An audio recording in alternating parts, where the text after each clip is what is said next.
Latar belakang I Gusti Ketut Jelati. I Gusti Ketut Jelati lahir di Karangasem, Bali pada tahun 1800. Pada tahun 1846, 1848, dan 1849, pemimpin dalam perlawanan terhadap invasi Belanda ke Bali. Perlawanan ini terjadi karena pemerintah kolonial Hindia Belanda ingin menghapuskan tawanan karang yang berlaku di Bali. Kronologinya yaitu kala itu Imam Palija Belanda menuntut agar Raja Buleleng mengganti kerugian atas kapal-kapal Belanda yang dirampas.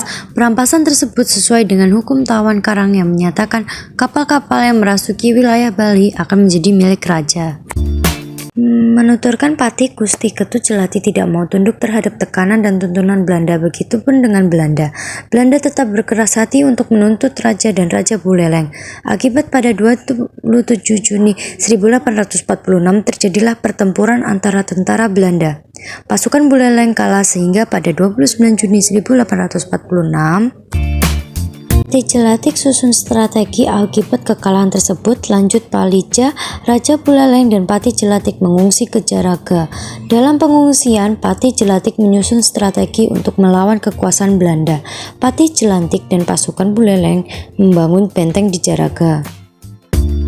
Dan pasukan Buleleng mendapat dukungan dan bantuan dari kerajaan-kerajaan lainnya. Ia menambahkan, menjelang akhir 1846, lanjut Palija di Jaraga telah mengumpulkan laskar atau pasukan perang yang beranggotakan 7-8 ribu orang dengan persenjataan lengkap. Akhirnya pada bulan Juni 1848 terjadilah perang antara laskar Buleleng dengan tentara Belanda. Dalam peperangan ini Belanda tidak mampu merebut benteng Jaraga.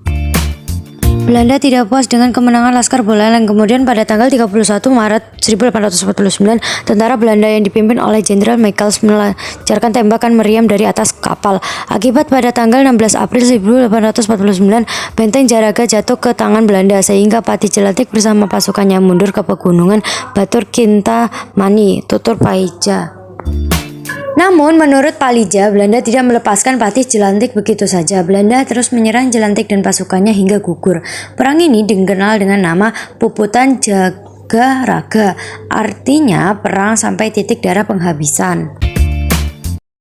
Hasil akhir kekalahan, istana Buleleng berhasil dikuasai oleh Belanda yang membuat Raja Buleleng dan Patih melarikan diri ke daerah Jaragara.